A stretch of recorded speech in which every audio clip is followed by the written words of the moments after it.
as well. So again, welcome to School16, everybody. If this is your first time, we're really happy to have you. We host these sessions every single week to bring you experts in tech. And specifically, we focus on business-related roles within tech across sales, marketing, operations, and product. We have had engineers on, though, as well. And we're actually planning on having a customer success person in the future and a designer as well, because people oftentimes don't stay in one career, as we'll hear today from Brett as well. And it doesn't, just because you start your career in one place doesn't mean you have to continue it in the same exact path your whole life. And so we try to bring you this insight to show you how other people have done it as well. I also want to go really quickly here through the agenda before we get started, just so everybody is aware of what will happen today, especially if this is your first time. We're in the introduction phase right now. We're going to get through it actually faster than the agenda shows.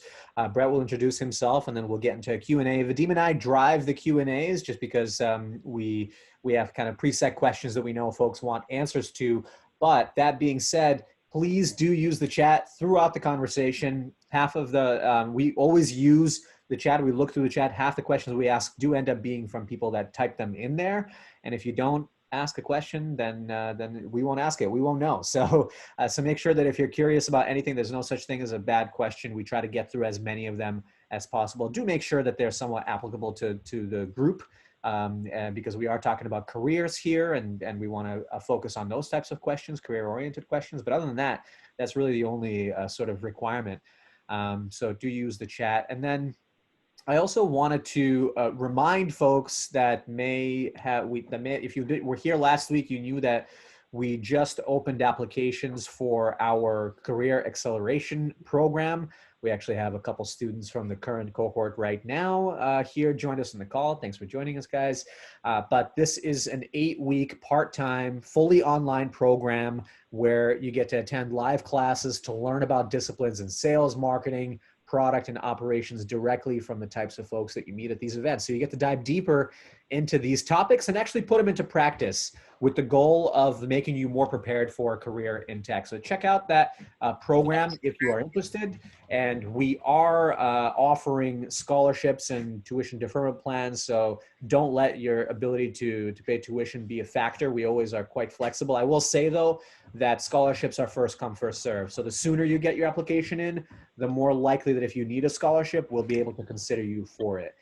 So that's just school16.co/program right here. And the application should take like no more than 5 minutes or so. We will also send a survey in the end. The surveys help us make sure that we continue to improve these sessions. We read every single piece of feedback, good or bad. We love hearing from you. So please do complete that at the end. We will share that with you before the end of tonight's session. And if you complete the survey, you will get access to this recording. And by the way, you probably saw me moving around over here. That's because Sergey's dog Pumpkin is decided to be very rowdy right as we get started. So I'm just trying to calm her down. But she's very excited to hear today's session with Brett. So Pumpkin, I'm going to put you down. All right. Sorry, I didn't bring my dog. Seriously, we always encourage people to bring dogs to these calls, but sometimes the dogs are not as chill as other dogs. But all right. Yeah. Very good. So we're going to get started. Again, people, feel free to drop questions throughout the whole time. But we're going to start the session like we do all of these, just to hear your story, Brett, from your own words, the story of your career, how you got into sales and how you ended up in Google, maybe an abridged version, then we'll jump into questions. Sure. Well, you've got an hour, so I should be able to get through that, no problem. No, I didn't expect to end up at Google. I didn't expect to end up in sales. I left, my college engineering program at the University of Buffalo with the intention of coding, of building, hardware, very much a computer-oriented, tech job for the rest of my life, right? And what I quickly found, right, was that the way to do those things, was to find people that needed help, right? And so I tried to find folks within the company that I ended first getting hired with, which was a government contractor, a government system integrator after school, to folks that needed help for things that, you know, that weren't otherwise being done outside of my primary job, which was actually just taking notes, right? So I had a 4-year engineering degree, and my job was to take notes in meetings with the U.S. Navy about submarines, right? Which was a little interesting, but it occupied about an hour of the 40-hour work week, right? So I was definitely looking for other things to do.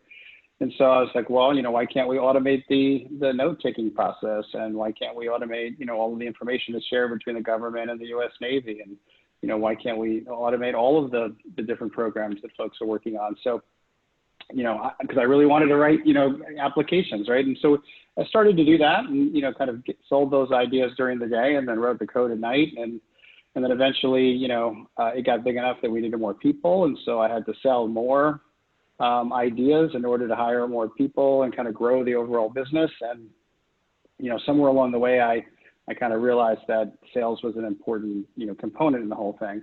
Although I was still consider myself a technical guy, just kind of doing this to try to create more tech opportunities, right? One of the partners that I was working with asked me to join forces with them to start a new business. Back in the day, we were selling things like the first use of email and the first use of computer networks and so forth. And so, you know, I started doing something very similar. I was, you know, selling the U.S. government on these ideas of networking their computers and having email between everybody within the government. At this firm that we basically relaunched, you know, in this new form, and that you know, that business grew, and eventually that company got sold. And, you know, along the way, I realized that what I was really spending 90% of my time on, and what I really enjoyed doing, and got me really excited at the end of the day, was selling. That was the part of teaching people and helping people, and then eventually getting paid for it, right? So very directly paid for it. So I thought, okay, well, maybe I should transition into this. And then at the same time, I realized that my salary as an engineer was about a third of what a salesperson's was, right? So with bills that far exceeded my ability to pay them, and a desire to keep on spending, I started really thinking about the sales opportunity and started talking to folks about it. It was completely opaque to me at the time, and eventually, you know, eventually started to understand a little bit better. And I asked somebody for an opportunity to do it, and they said, "Well, yeah, sure, come down and interview. We have an opportunity in sales right here, selling to the U.S. government. We'd love to consider you." I said, "Great." I went down, I did the interview, and right behind me was somebody that I knew who was a salesperson who's been doing it for 10 years, well, maybe not 10, maybe 5 years. And I thought, okay, I know him, he's really good, and I'm not going to get this job if I'm up against him. So I told the hiring manager, I said, hey, why don't we split this job up a little bit? You said you wanted to work with the U.S. government and the Canadian government. How about I take the Canadian government, right? He just kind of looked at me and thought I was crazy. And then, you know, he said, I'll consider it. And then he eventually hired me and that other guy for the 2 jobs that he wanted to fill. And I ended up becoming the country manager for this company in Canada, and moved to Toronto. So that was the beginning of my formal sales career, and had no idea what I was doing, and kind of figured it out along the way. Looked at examples and tried to pick up what I could from different people. There's no sales university that I know of, right, that you can go to, the School of Hard Knocks in a lot of cases. You know, eventually I realized what I loved to do was you know, this was at the sort of the beginning really of the internet, and kind of growing networks and so forth. And I love this idea of riding the wave, right? We've all kind of lived the wave, right, of the explosion of technology. So, and I love that startup sense and the ability to, you know, to teach people new things. So that's what I decided to do. I stuck with startups, right? And so I would ride a wave of a company to the point where it got acquired or went public, or both, right? And then I would go off and do another one, right? And iterated on that pattern for a while, all the way up to the point of a company called Apogee, which was a software company started about 11 years ago, and Apogee eventually got acquired by Google. Actually, we went public, and then it got acquired by Google, and then I've been at Google ever since. Wow, that's a really cool story. There's a lot to unpack here, but I do want to start with the last part that you mentioned, which is kind of this idea of riding the wave with these different startups, which is absolutely a great way to get opportunities. Startups grow. When they grow, they have needs, and then eventually the good ones get acquired. But what would you attribute to your ability to pick these earlier stage companies successfully, right? Are the ones that didn't end up just failing, or was there a percentage of the companies that you would join that actually would expire over time? That's a great question. Give me 1 second. My screen locked here. I can't see you guys anymore. No problem.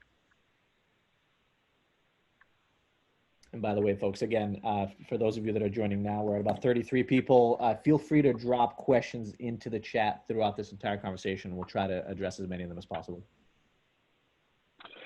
Yeah, it's an interesting question. It's an important question, actually. I was very good at picking companies. I don't mind boasting, right? You can see the companies I was with, and I was in them early, and they were successful. They either got acquired or went public, and it just seemed like I had this prescient idea of like, this company is going to be great. I get attributed to just actually trying to read the customer and try to understand what they were going to buy next. And then try to get involved with that. And when the thing that I was working with was maybe not selling as well, you could see that as well. And then I try to stay current with that, because at the end of the day, whether you're a startup or not, if you're not selling something, then it's not going to work, right? It's about making money. It's not about spending it. So that was a big part of it. But I will say that after years of doing it, and having tremendous success, I eventually hit what every entrepreneur hits, which is, you get where the company is not as successful.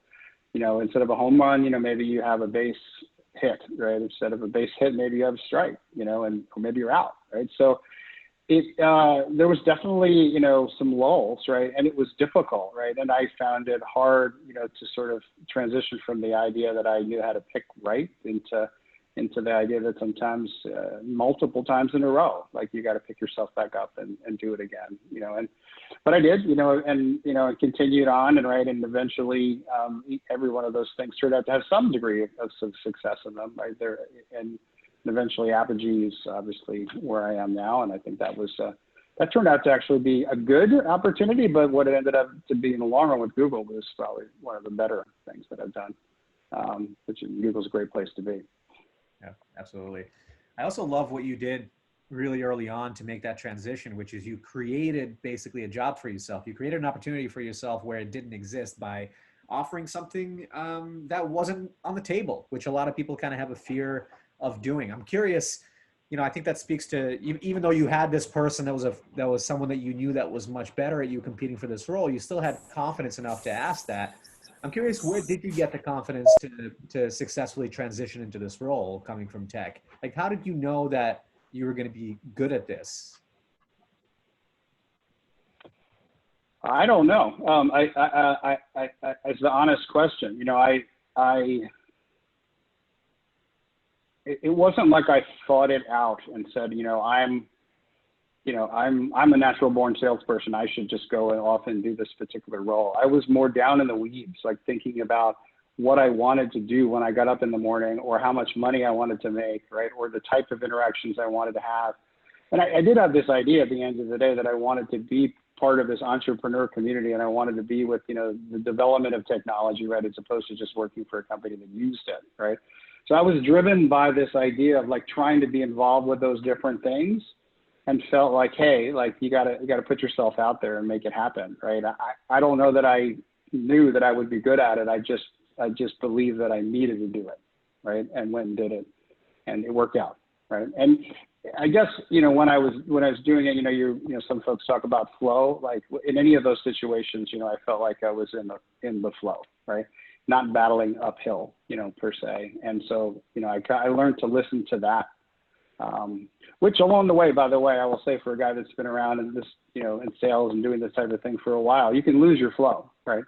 And you can get it back too. I've been in all three of those particular positions, right? But I think I knew early on I was in a flow, and I needed to stay with it.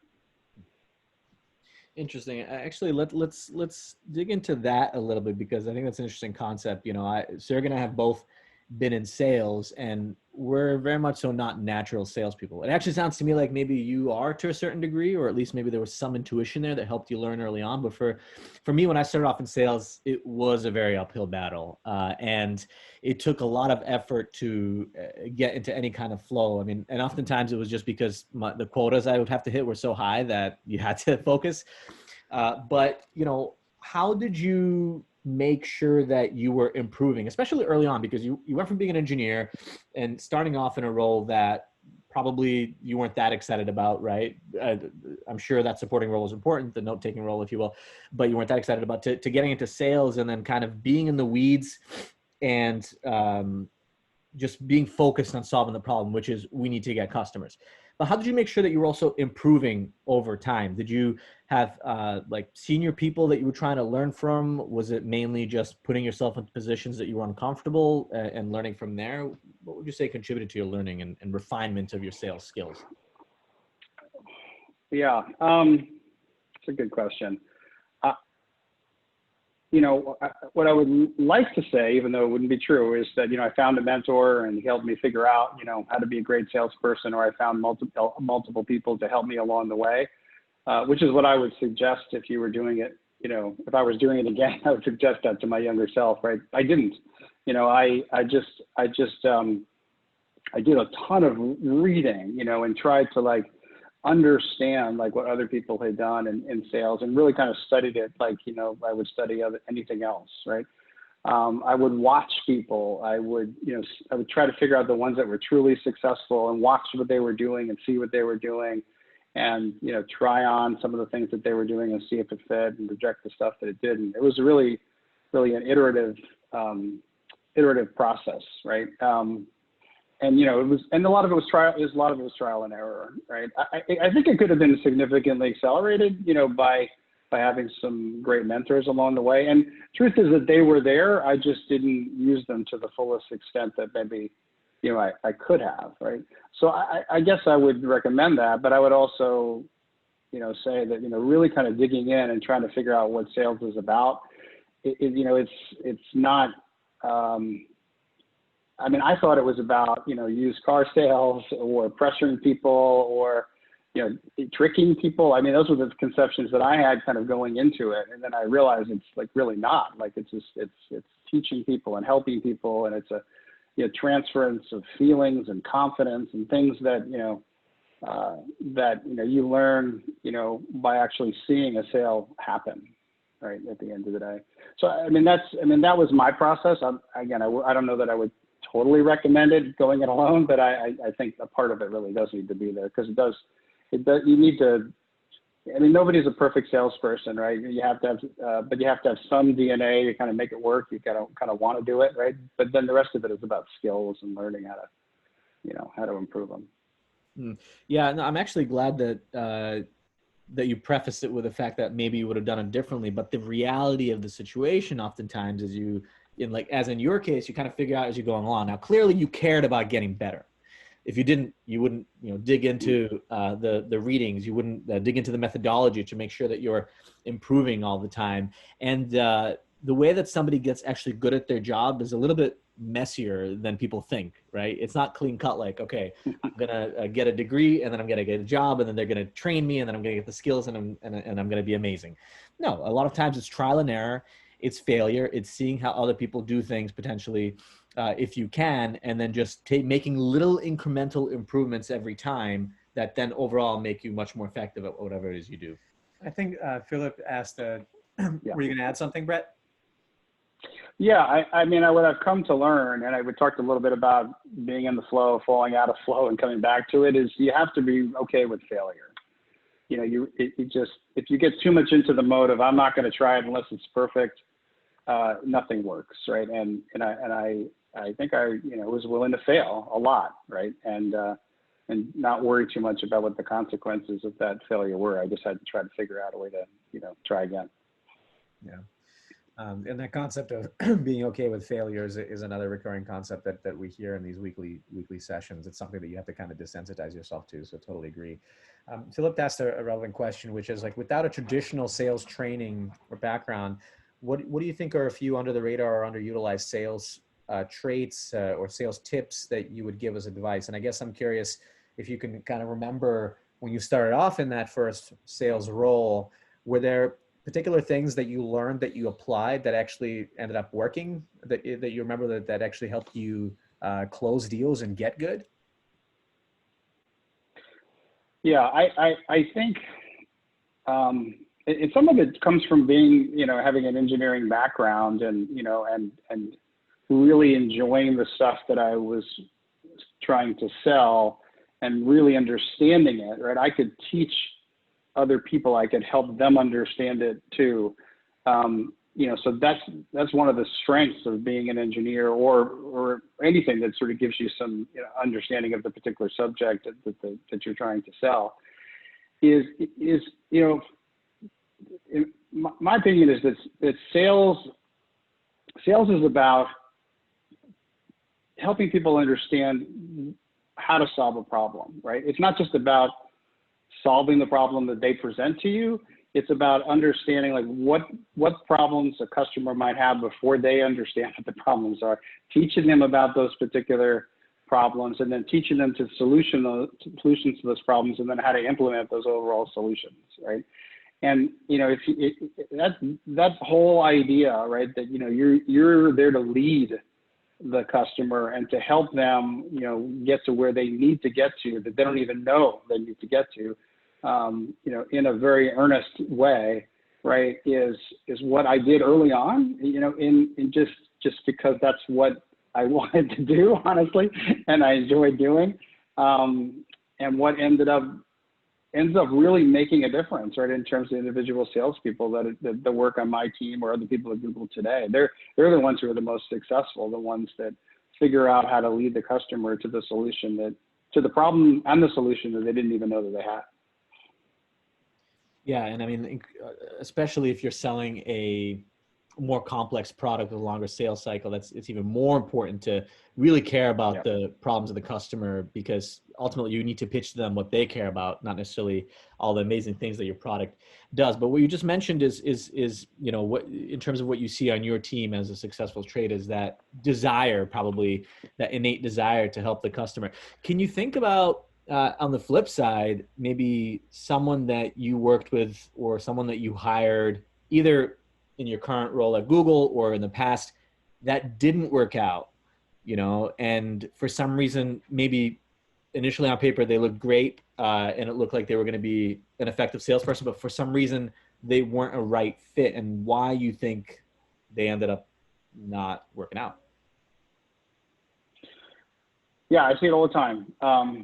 Yeah, and luckily I don't have anybody on my team that fits those characteristics, because they fall away.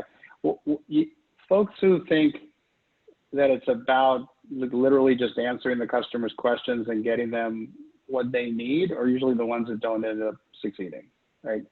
Because especially the more complex the product gets, right, the more complex the sale, especially. You can't expect that the customer is going to know, right, about what they need. They know what they know, and they have questions, right? But that doesn't necessarily mean that those are the right questions or what they actually need and so forth. And so if you just answer their questions, you're really not helping them, right? They could probably figure that out by you shipping them, a PDF and saying, read this, right? So what you really need to do is kind of is sort of the opposite of that, right? Don't just try to answer questions. Be responsive, have a good relationship with the customer, always be there to help them. They sound like things that would make sense to have a good relationship and a partnership with somebody. And they are. You don't want to not do those things, but don't just do that. Like you're really not adding as much value as you think you are. And eventually, the things that differentiate the salesperson who you might be competing against, if they really take the time to try to figure out how to really solve the business's problem or the individual's problems, they're the ones who are going to win. So given the different roles that you've had at a lot of fast growth companies and acquisitions that you've gone through, and now obviously your place in Google, I'm curious to hear how you think about hiring and how you evaluate talent, especially in particular. I'm curious to hear, given that you were a career transitioner, when you have somebody that's transitioning careers into sales and they're interviewing with you, how do you try to assess whether they're going to be successful, and how do you decide whether to bring them on? Yeah, so this got easier as I moved on in the career. You know, in the beginning of half really of my career, I would look at, you know, what I thought was a pattern, like, oh, this person did these things. They have this past experience. Those are the folks that I want. This person doesn't have that experience. You know, they haven't done these things. I don't want to take the risk, right? And you know, sometimes it will work out okay, right? You hire somebody who's done it in the past and they're good, it works out, right? But then the other half of the time, you know, they've done those things and they weren't that good at it, right? And then they just end up, you know, failing again, like with a new opportunity. So, you know, what I've you know, try to take chances on people. Just, I know that's not answering your question, but I think it's important, to find the companies that are willing to look beyond exactly what you have done, right? At the same time, right, when you're trying to make a decision on who to hire, you have to figure out, like, okay, is this going to work, right? And how do you figure it out? Well, you try to see if they're analogs, what they've done in the past to what they're going to be doing in the future, right? And and specifically, in sales, if you see a person who's created all sorts of new things in a company and come up with ways for the new company, for their company, for example, to sell their product, right, or to come up with new ways to go to market, right, come up with new innovation, different ways, right, to even just create the technology. If they've got that sort of idea of like creating ideas and getting them sold within their organization, they can probably transfer that to a customer directed role, right? And I see it a lot at Google specifically. We hire customers, right? And folks who work at say a large retailer, who are customers of ours, who we have to sell our technology to.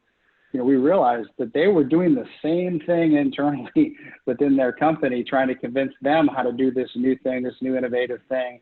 And all they needed to do was pivot that and scale it, right? Instead of doing it once, they needed to do it, 50 times, right? So finding these analogs, of where they've done something, similar, not necessarily the same thing, and then being able to show somebody the analogs. Like, you have to be able to describe, okay, I know I don't have this experience, totally get it, but I kind of do, right? And here's how it relates, right? And being able to articulate that, defend it, show examples, have references for that, that makes a big difference. It almost sounds to me like you're, and maybe this is because of your own experience, but you tend to prioritize people that are pretty entrepreneurial or intrapreneurial, right? Because you mentioned that they get creative with how they solve their problems. So can you talk a little bit about actually, because the question that came to mind for me is what the sales process looks like currently for your team at Google, for the product that you're selling. What's the sales cycle like, and what's the experience like for the people that are in the roles on the teams that you're working with?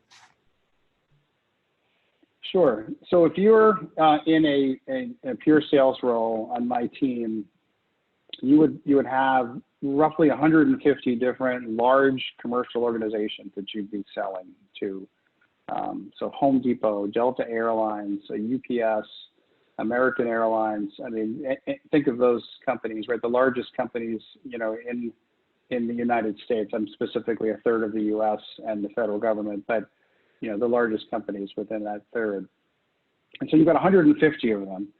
And so the first thing is to try to figure out, where do you want to start, right? You have to prioritize your time and your limited resources, with the right accounts, right? And that's a big part of it, just sort of thinking through that and not just sort of gunning and trying to figure out, how to do everything, right? You got to make some decisions of where you want to invest, right? And you invest those things either directly with the customer or with a company that already sells to them, a partner, or you invest that time working with other GCP peers, right, who are already maybe working with that customer for a different area, of technology. Once you're actually, in front of the customer, however you got there, whoever you're working with, right, you're you're usually presented with, we sell a particular thing. In our group, we sell a business application platform. And you're presented with this setup of, okay, you sell a business application platform. Tell me about your business application platform, right? And what it's important to know in that whole setup is, after explaining to them what you do, and then all the other competitors explain to them the same thing, we all sound the same, right? So now you're on the customer side and you're like, wow, like I just listened to 3 different players, maybe 5 different players, and they all sound the same. I have no idea how to differentiate them. And then they, some of them want to create lists of features in the product, and then have a deep investigation into all the different features and capabilities of each product, and then score them with impeccable detail, so that you can get a 98.7 score for Google and a 94.3 for Amazon and so forth. And then after they finish that, it all comes down to a very small band of difference between them, of which it could go either way, right? The poll doesn't really answer the question. They don't know who's going to win, right? So who wins, right, at the end of the day? And it ends up being, again, this idea that, somehow there was differentiation, and it's usually not price, right? And it's not just relationship. It's a way that you're going to bring better business value than doing it another way, right? That's actually going to be higher value and potentially even lower risk, although not always lower risk, to get the value that you want. And you've got to figure out a way with your team, right, to get outside of those standard questions, and the people that are asking them, to be able to have your own opinion of what the business value could be, why it's important, and how to get it by partnering with Google, right? And so again, it's this idea, you don't want to accept the setup, right? You want to really teach people the right way to do it. And that, it's this tremendously fulfilling job. When I joined Google, I had a little bit of imposter syndrome. I had no idea like how I was going to fit in. I thought, I'm not smart enough. I'm not good enough. I'll never be able to do it. When I walked into the door of the CIO of Delta Airlines or, Bank of America, and I'm thinking, well, he probably knows more than I ever will, right? And I realized he doesn't. I know more about this particular area. I know more about pivoting a business to create an amazing digital experience for Delta Airlines than Delta Airlines does. And the 250 people that developed that code, I know more about it. I may not know how to write the code. I may not know how to write the Delta piece, but I know, and my team knows how to do that better than they do. And I can explain that, and I can show them how to do that with my company and with my products and with my team. And and they see it, right? And that's the differentiation, and that's what the salespeople and the sales teams end up doing on a day-to-day basis. Yeah, I mean, I'm sure it helps to have a good product too, because, and actually, let me ask you this. I mean, have you had times in your career where you were just really frustrated because clearly you were selling a crappy product, and what did you do about it? Oh boy. I mean, along the way, I there's so many times. I mean, you don't know, like when you join a startup, especially, you have no frame of reference, and the product may work, the product may not work until it works. One company I joined, they said, look, we want to demonstrate the product to you so you guys get really excited about selling it. And 5 minutes into the demonstration, I was like, can you just turn it off? And they're like, why? Why do you want to turn it off? I'm like, because if I continue to see this, I won't be able to sell it to anybody. Like, I just can't, it's not there yet, right? I would never sell anything that, I felt like wasn't going to get there and wasn't going to deliver the value, but there have definitely been times where the product isn't ready yet. And you have to see beyond that. You have to believe in the team, or you shouldn't be there, but you have to see beyond that and to know that eventually you'll get the customer there, right? And that's tough, right? And I remember one situation, which is really funny. We sold some hardware, right? And I realized, right, that it wasn't going to work, right?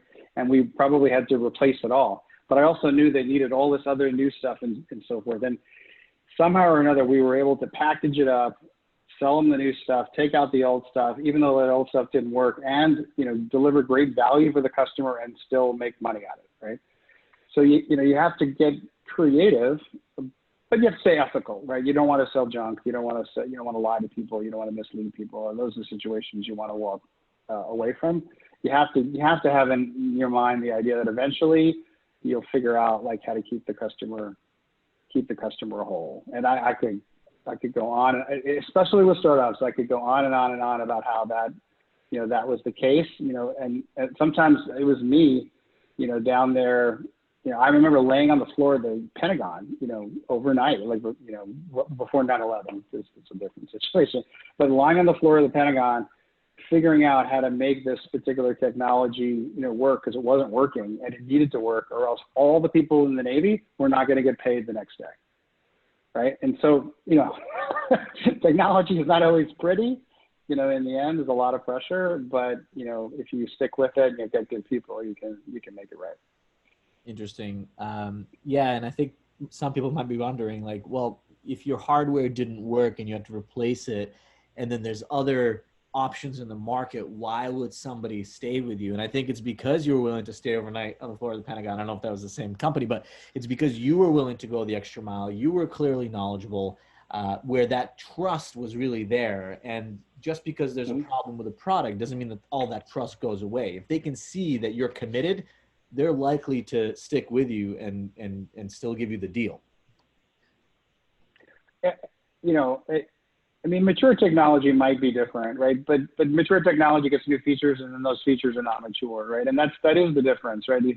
The customer, especially with technology, has to have a productive, collaborative, trustful partnership, right? And if that's working, the product is somewhat secondary, right? You need to have a great product. You can't have a piece of junk, because eventually that will catch up with you, and then there's no way to have a partnership if it doesn't work, right? But that trust piece, the willingness to be there, the willingness to stick through it, when just before we're about to close a large deal, I want to make sure that I have a relationship with the highest level executive in the organization, not because, I need it, but because they need it, right? They need to know that, when it doesn't work, because it will not work someday, that they can call me and I will figure out how to help them, right? And that's super important. I don't want to have that conversation when it's not working. I want to have it before you bought the product. Yeah, no, that's great that they could actually rely on you. And I think if you're getting into sales and you tend to be someone that's somewhat transactional and you're hands off, all right, my hands are clean here, I'm done here. Once I close the deal, you're not going to be successful, because you're the one that established that relationship with the customer. And if they come to you and they have an issue, you have to be the one that picks up the phone. So that makes a lot of sense. It's very uncomfortable too. People want, at the end of the day, you want to see people successful, and to be transactional, might satisfy your money demands, right? To move on to the next thing and spend your time on something else. But eventually it's just not fulfilling. You can't sleep at night, and it's not a good way to build your career. You want your customers to be your references, right? And they need to be able to feel great about you personally.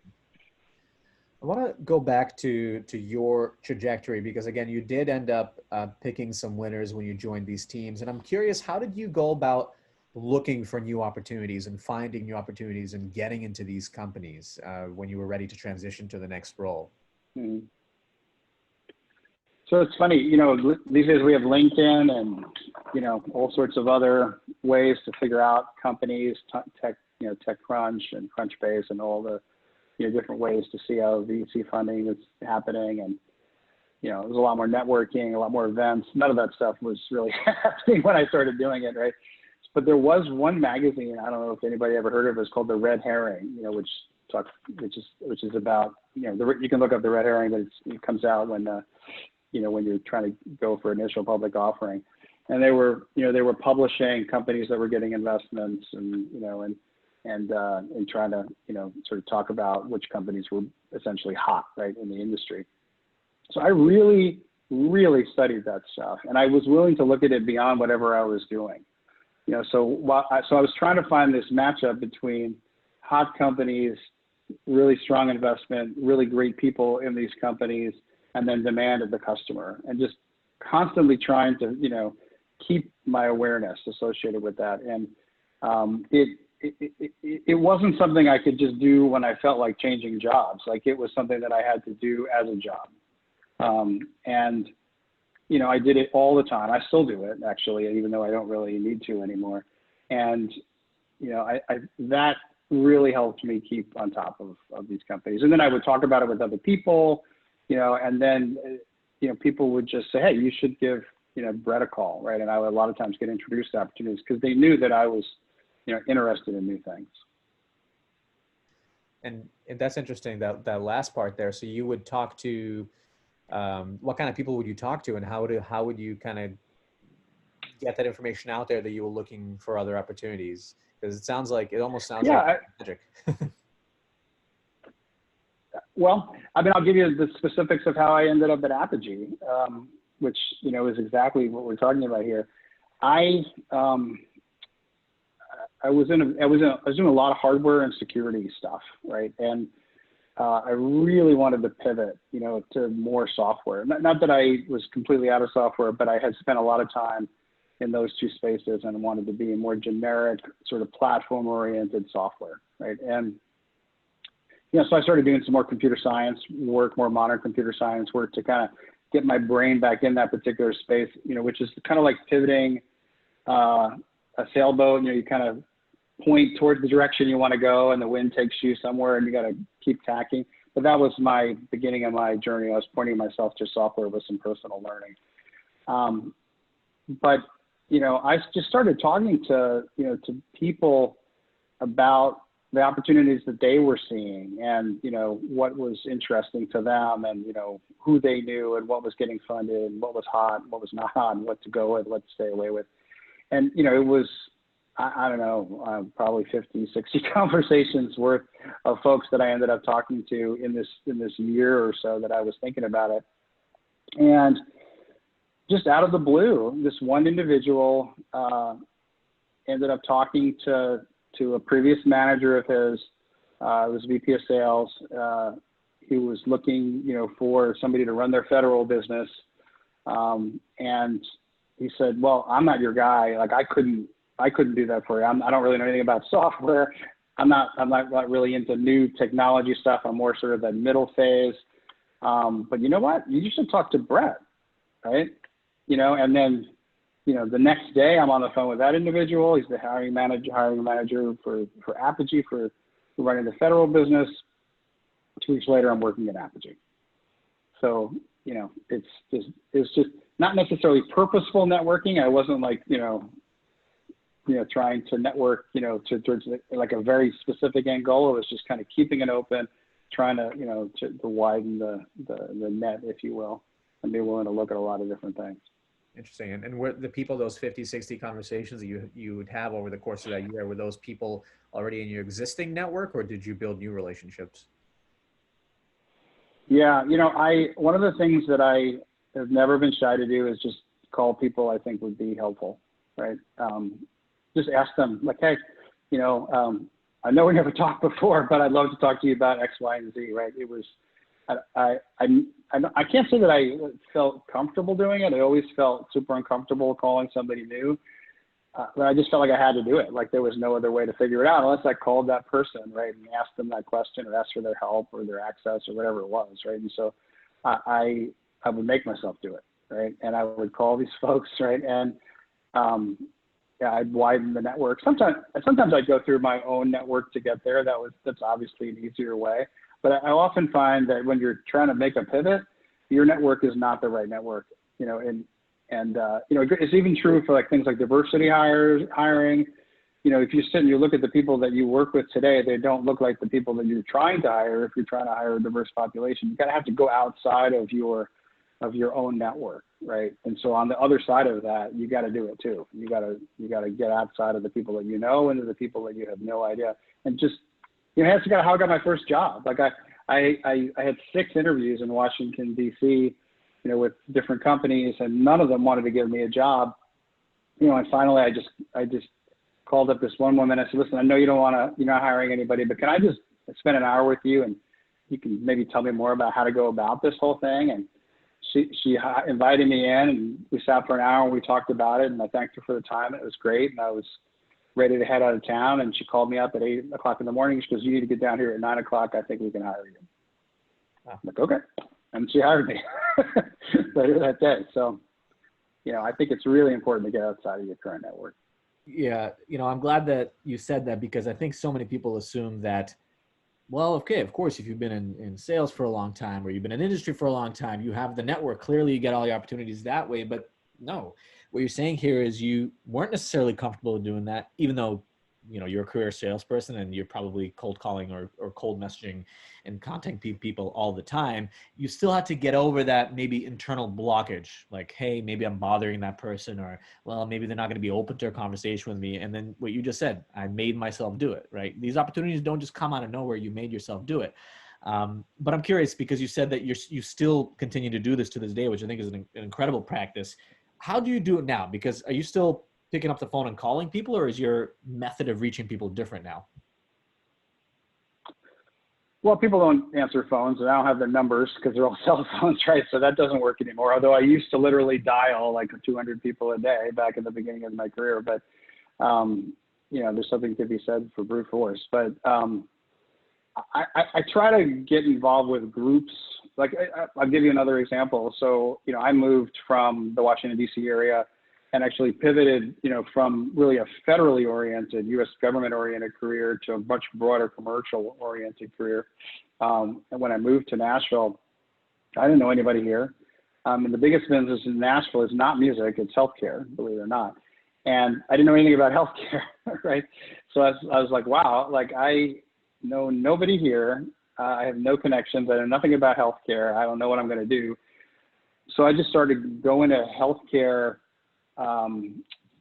meetings, right? The different groups, like the IT folks in healthcare, or the healthcare council and so forth in Nashville, have different meetings.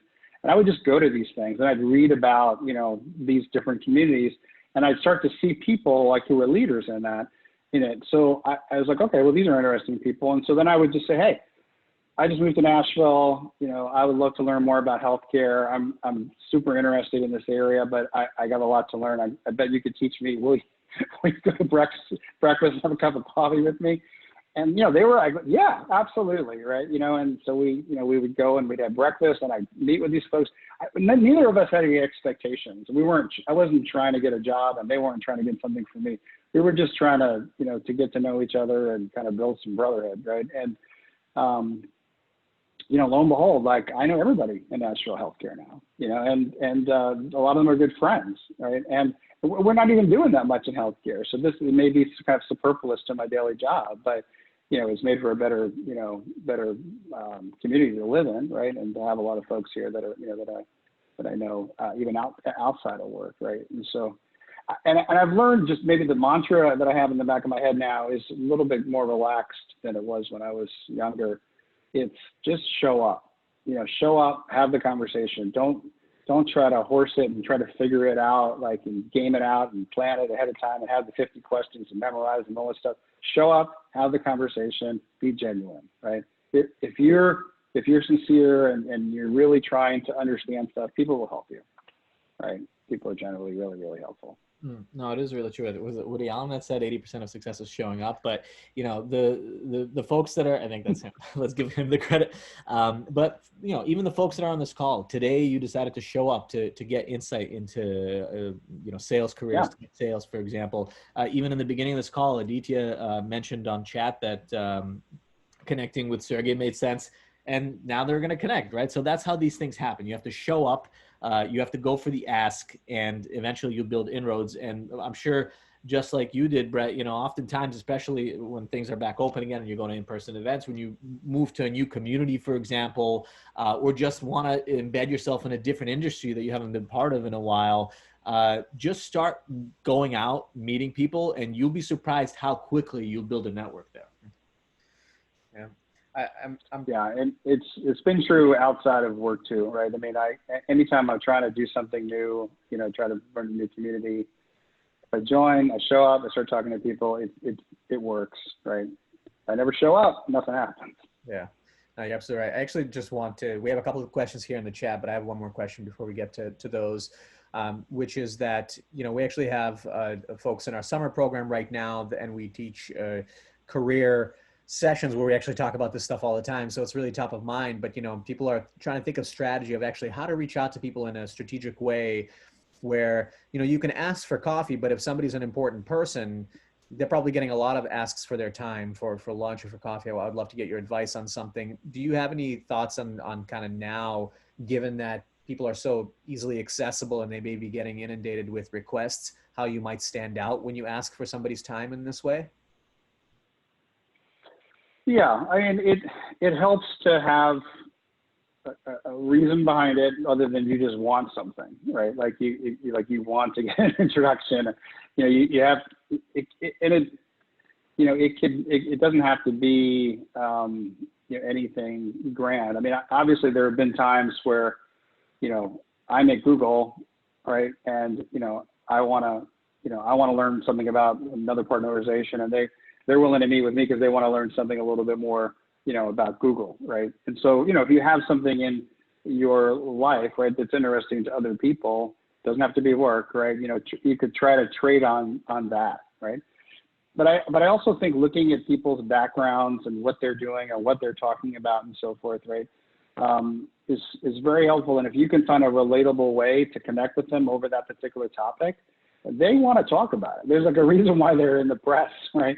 And showing up to these events and making an effort, right? And if you can relate to that and try to show how you might be willing to help with that particular effort, be part of their army, if you will, then there's a good chance they'll meet with you or get introduced, right?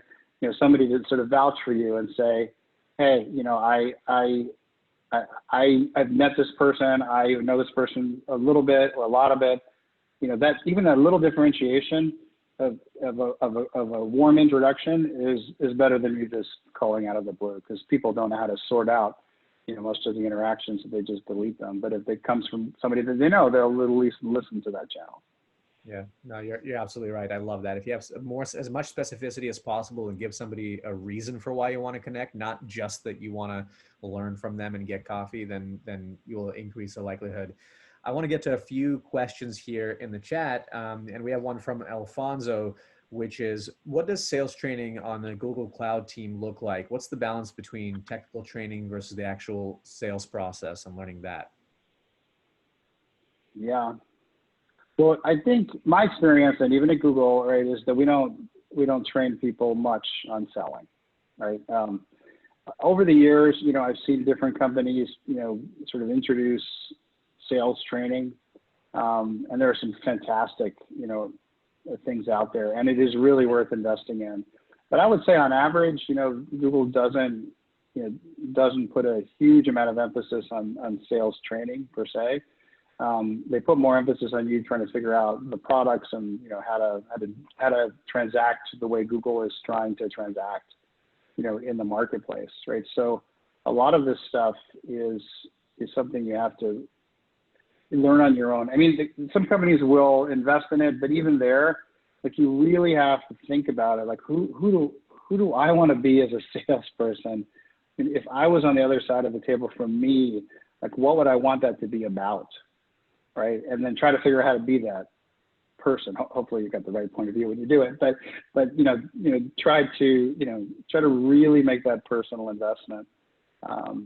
Some of which could come from mentoring. Some of which could come from just reading some of these great books, like The Challenger Sale or The Challenger Customer is a really, really good example.